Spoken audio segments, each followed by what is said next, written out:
is making you lonely, you can always go downtown. There's just needles everywhere. When you've got worries, all the noise and the hurry seems to help, I know. People are running out of money replacing the windows, they're running out of patience. It is a complex problem.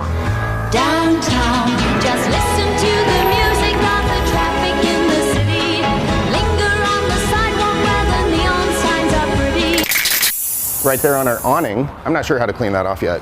You can't forget all your troubles, forget all your cares. Let's see, it's not even 2 o'clock. We've probably written 40 citations for just open air drug use. Things will be great when you're downtown. We're hurting, and we see that nobody care about us. At some point, everybody just gets fed up. So go downtown, everything's waiting for you.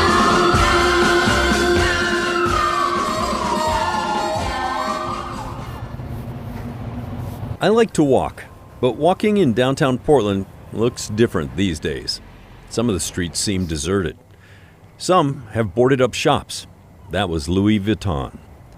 I'm not sure what that was. This used to be a stationery store. It had beautiful pane glass windows there. Those got broken out more than once, I think. Doorway used to be there. Looks like they're still doing business online, but they're not downtown. There are a few people in doorways. This is the Standard building, which used to be full of Standard Insurance employees. Most of them now work from home.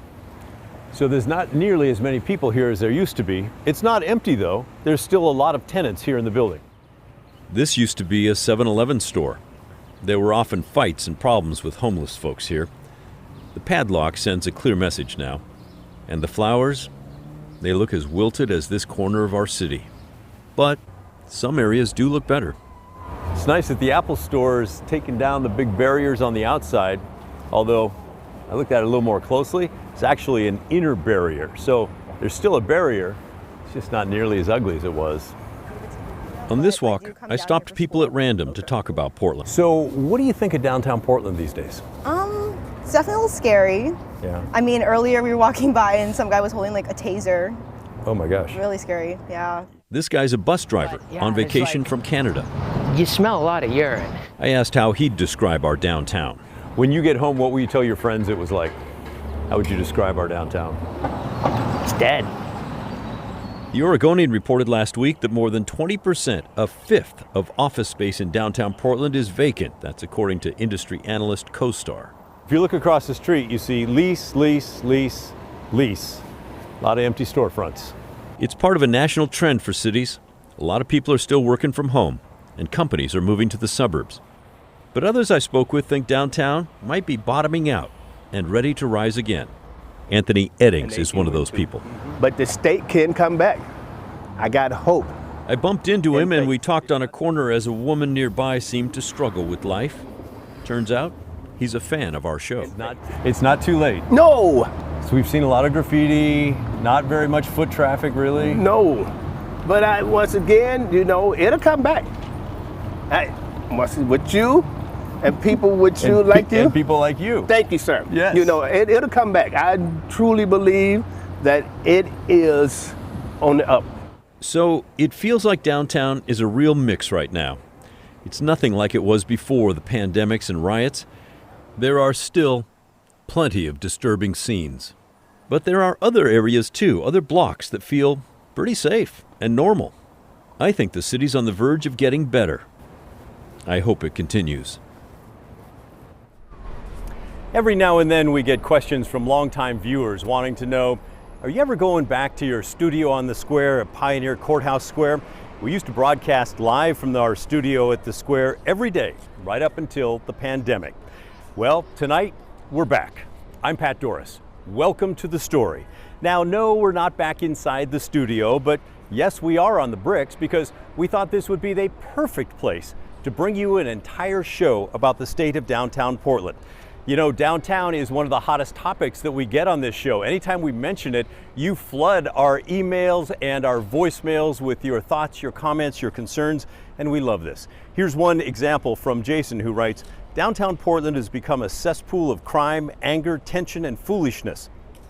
I finally had enough of this thing Portland has become and moved out 2 years ago.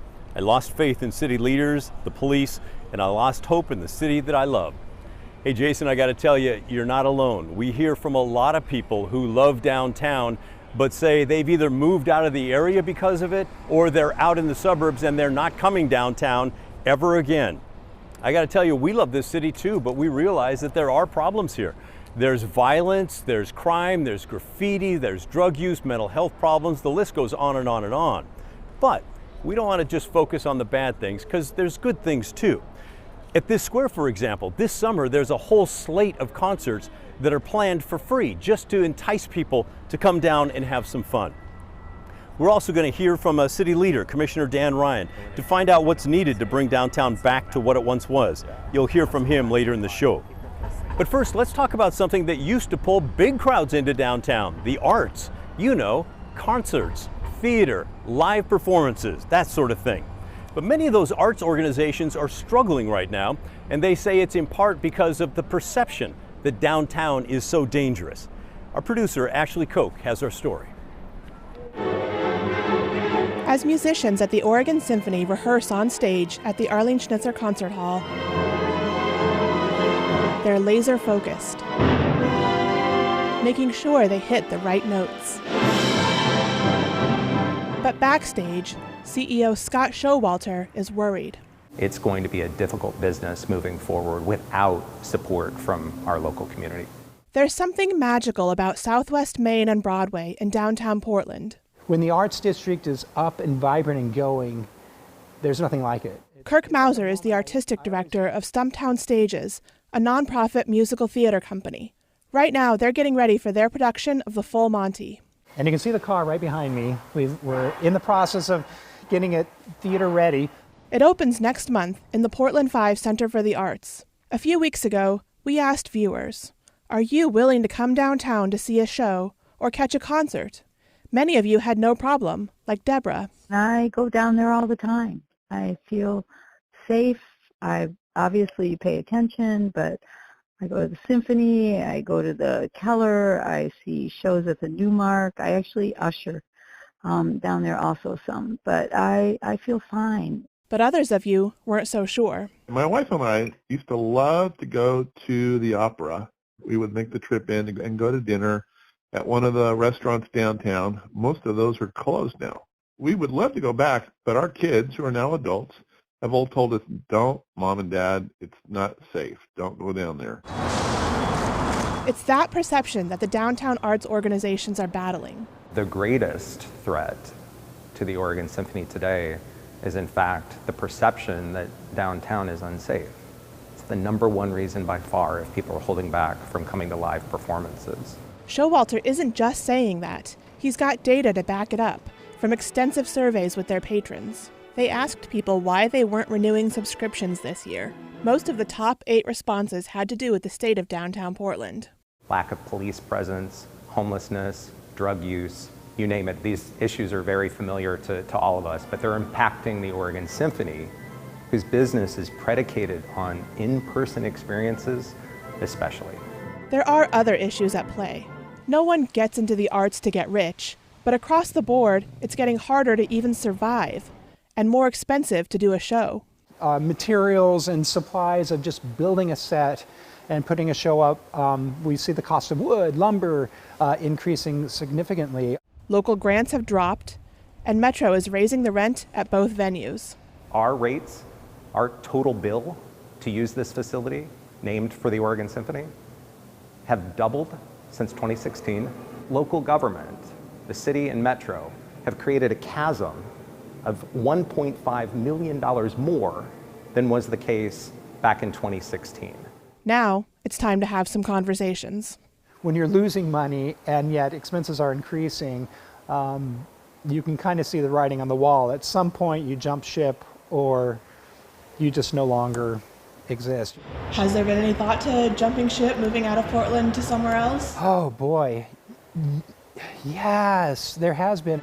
And for us to be able to survive and thrive in the future, we're going to need significant help, and soon. What happens if nothing changes? God forbid we will become a shadow of our former selves. If the lights went dark in downtown Portland? I mean, when you think about most major American cities, there is a symphony at the heart of the culture. Without the arts, we would just be this vacuum, this hole.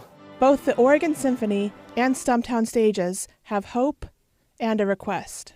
Come back downtown. I mean, that is the number one thing that we all need to do in droves, is come to live performances at the Schnitz and around the region. But if you want to that Portland that you dream about, that you love, then be part of it. Come downtown, see for yourself. You can sure feel the earnestness there. Hey, and in fairness to those of you who are concerned, it's not just your perception that downtown is more dangerous than it used to be. It actually is. That's a fact. For example, in April of 2019, just before the pandemic, there were 64 assaults downtown. I just checked this today. This past April, there were 77. So yeah, the number has gone up. The concern, though, is that you're worried that it's much higher than that, when in fact, if you compare those Aprils from 2019 to this year, that's only an increase of 17%. I know, it's not nothing, but it's not really huge. Here's a message from Cheryl, who wrote, "We are 73 and 83 and regularly go downtown to the symphony, the ballet, the library, and the arts and lecture series. We do worry about our safety everywhere in Portland. The mayor does nothing. So it is up to us to save our city." Well, when it comes to saving the city, we know it's an uphill battle. We've seen the problems around us, and you've probably seen the attempts by city leaders to fix them. One of the ideas was to have city workers come back to their offices downtown. Last month, some employees with the city of Portland were required to return to the office at least half-time. But as we take a wider look of downtown Portland, there are still a lot of empty office buildings. Trying to get downtown back to what it was before the pandemic, filled with office workers, is not happening, at least not yet. A lot of people have discovered they don't have to be at the office. They can work from somewhere else.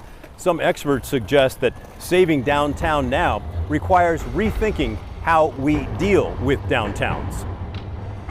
Last year, a study from UC Berkeley, looking at the ways downtowns have recovered or not recovered from the pandemic, found that Portland was just about dead last for recovery. Number 60 out of 62 cities across America.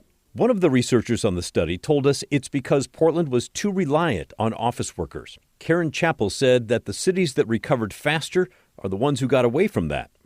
What they could do if they wanted to do better, if they wanted to look like San Diego, for instance, or New York even, which is back at 78% of pre-pandemic levels, beef up your arts and entertainment sectors. Tourism is bringing back a number of different cities. No surprise, people in the arts industry agree. We talked to J.S. May, the president of the Cultural Advocacy Coalition of Oregon, who says we don't always realize the economic impact of the arts. If you look at the impact of the arts, I mean, people think about this being a small sector, but we're across the state of Oregon, we're $9.5 billion worth of business on an annual basis. The timber industry is $7 billion. So we're larger than what you would think about as one of Oregon's core industries. May says the average person coming to see a show will spend about $45 each on things outside the theater or concert hall, things like dinner or drinks before the show. There's one more arts organization we want to tell you about that's actually betting big on downtown Portland. A theater group just moved into downtown. They plan to stay for decades. Here again is our producer, Ashley Koch. Opening weekend is completely sold out. Our field trips are full. We're filling up the following weekends as well. The staff at the Northwest Children's Theater is thrilled about moving into their new space downtown. We've always wanted to be downtown, and specifically this neighborhood, on Broadway in the Arts District across from the Schnitzer and Newmark, Winningstad. This is pretty much the ideal location for a theater company. They renovated an old movie theater at Southwest Broadway and Main and signed a 30-year lease for the space. We are absolutely in it for the long haul. We are taking the long view on this, and I have absolute 100% confidence that in a very short order here, downtown is going to be the place to be. They're ready to give families a reason to come back downtown, with shows, movies, classes, and camps that are all filling up quickly, and a lot more planned for the future. This is where Cinderella is going to open in a couple weeks, which is an original big band tap musical version of the story, taking place here in the Round in our black box space. Fenster says they haven't had any concerns about safety in downtown Portland. They've got confidence in their building's security, and they know there's potential here. I, see it come to life when there's a performance across the street, with the symphony, or I see it come to life when there's a play at the Newmark. Part of just the magic of coming to work every day is when I leave for the night and the Schnitzer is just coming to life and it's all lit up and there's a big crowd coming out of our parking lot and headed over. It just feels like we're kind of at the epicenter of things here. And they want to be a part of the future of downtown Portland. We have a lot of vacancy rates downtown and offices downtown right now. I would say fill them up with arts organizations like Northwest Children's Theater. Ashley Koch, KGW News. This is Southwest 3rd in Maine. It's where the Thompson elk statue and the fountain stood for decades here in Portland. But that all changed during the riots of 2020. It was burned and damaged and eventually taken down. As you look around, you see there's still steel fencing up around the federal building and the boarded windows of the Justice Center there. For more than 100 nights, there were protests here. People camped out night and day, sometimes rioting, getting in battles with police and the feds. A lot of you point to the protests as the beginning of the decline for the city of Portland. And as we've seen, there are still lots of problems, but in the park here, it is peaceful and quiet. People enjoying a nice spring day. So there is some progress. When we come back, we're going to hear from Commissioner Dan Ryan about what he thinks happened and what needs to happen to bring Portland back. In the meantime, we want to hear from you. Give us a call, will you? 503-226-5090, or send us an email. Our email address is thestory@kgw.com.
Portland's form of government is going to change big time in about a year and a half. But until then, The mayor and the 4 commissioners have a huge impact on what happens throughout the city, and especially here in downtown.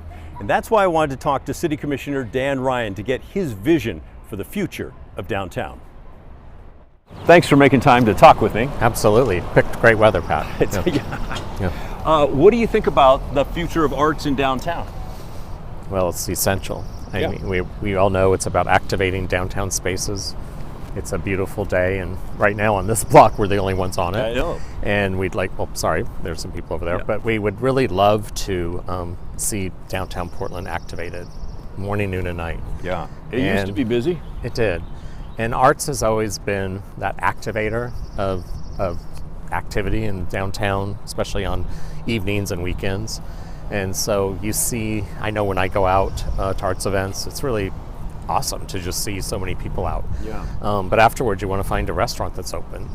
And, you know, we just have to keep getting the currency flowing downtown. And really arts is a main activator of that. Well, and we hear from viewers who say... And I always like to add music, film, so it's not, you know, arts it's a big umbrella. It's a big ecosystem, absolutely. But we hear from viewers who some say they used to love to come down here, now they won't at night because they're afraid, or some won't at all.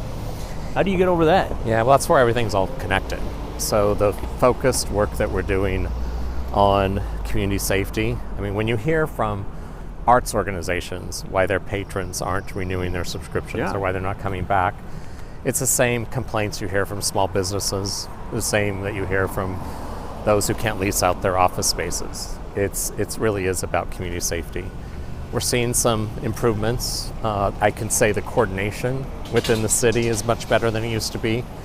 I see more cooperation between police and the community safety system that is under Mike Myers. So there's just better coordination, the people at Clean and Safe, the different communities coming together to be a part of that system. The park rangers, you know, they're all a part of the community safety system.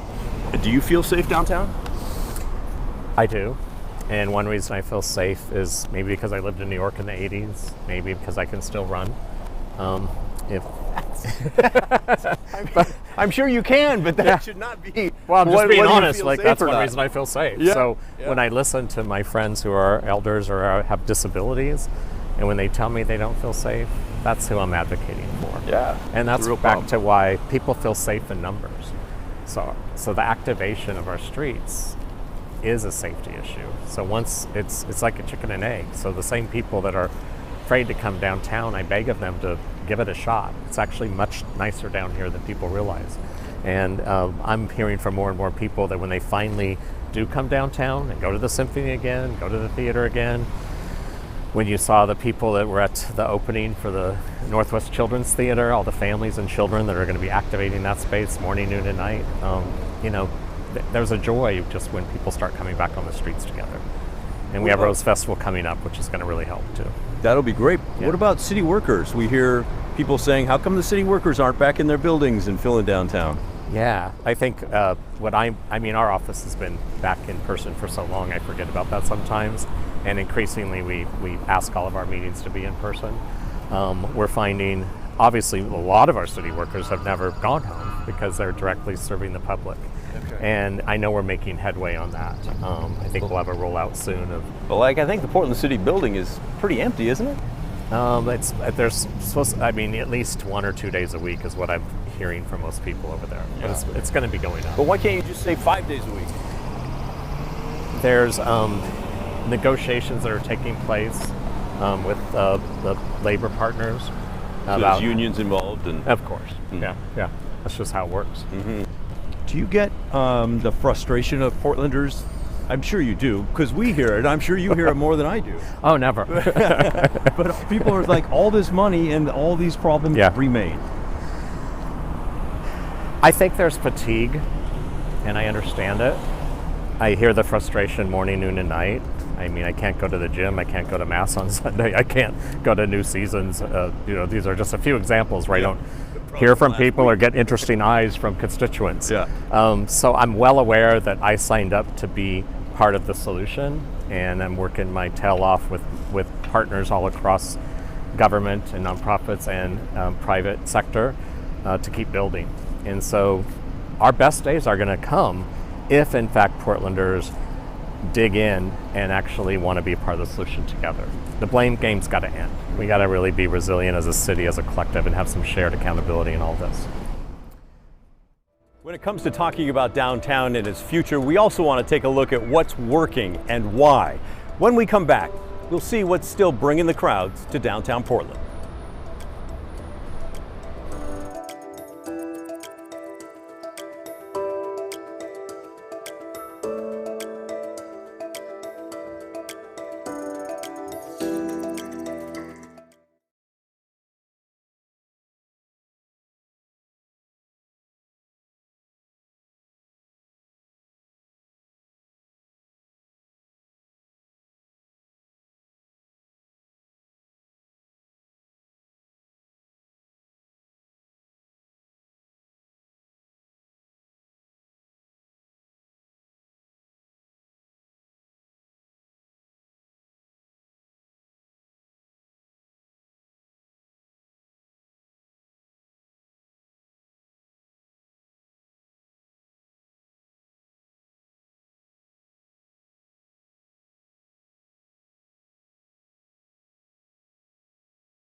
Can you please add a little something positive about Portland? Because lately it seems like the story's been nothing but Debbie Downer. I know there's problems in our city, but there's got to be some good, right?